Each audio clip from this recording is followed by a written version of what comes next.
આજે હું તમને શેર કરીશ કાઠિયાવાડની એકદમ સ્પેશિયલ રેસિપી તોરિયાનું શાક। તો સૌથી પહેલાં આપણે તોરિયાને આવી રીતના છાલ નીકાળી દઈશું। હું તોરિયાના શાકમાં એકદમ છાલ નીકાળીને નાખું છું। તમને પસંદ પડે તો તમે અધકચરી છાલ પણ રાખી શકો છો।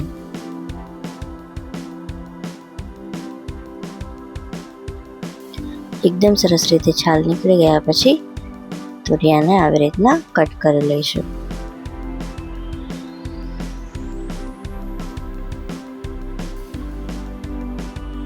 તોરિયા એકદમ મીડિયમ સાઇઝમાં કટ થઈ જાય એટલે એમાં થોડું પાણી એડ કરી દઈશું।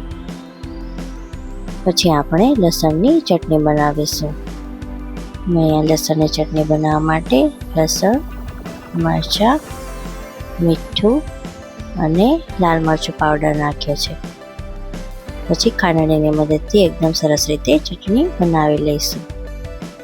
આપણે એક વાસણમાં 3 થી 4 ચમચી જેટલું તેલ લઈશું।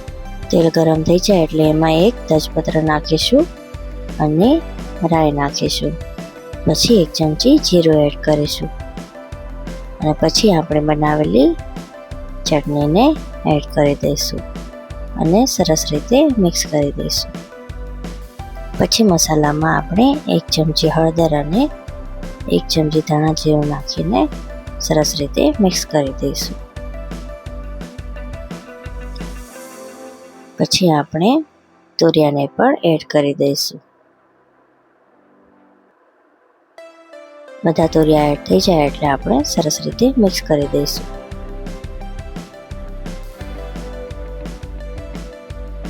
પછી આપણે તોરિયાના પ્રમાણમાં 1 ચમચી મીઠું નાખી દઈશું અને ફરીથી મિક્સ કરી લઈશું।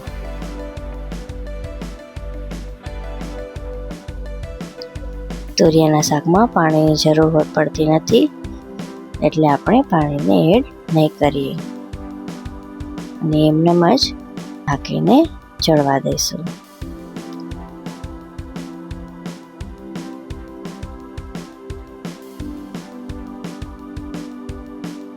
વચ્ચે વચ્ચે મિક્સ કરતા જઈશું।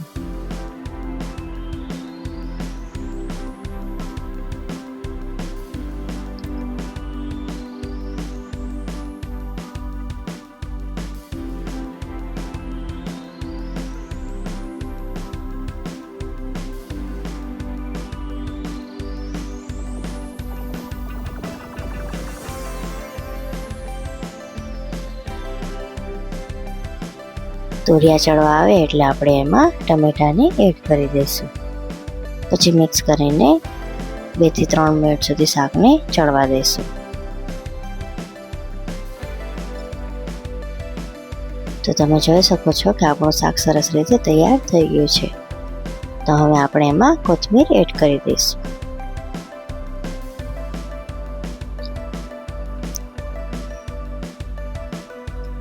આ શાકને બાજરાના રોટલા સાથે ખાવાની તો મજા જ કંઈક અલગ આવે છે। તો તૈયાર છે આપણું તોરિયાનું શાક। તો તમને મારી આ રેસીપી કેવી લાગી મને કમેન્ટ કરીને જરૂર કહેજો અને સબસ્ક્રાઈબ કરવાનું ભૂલતા નહીં।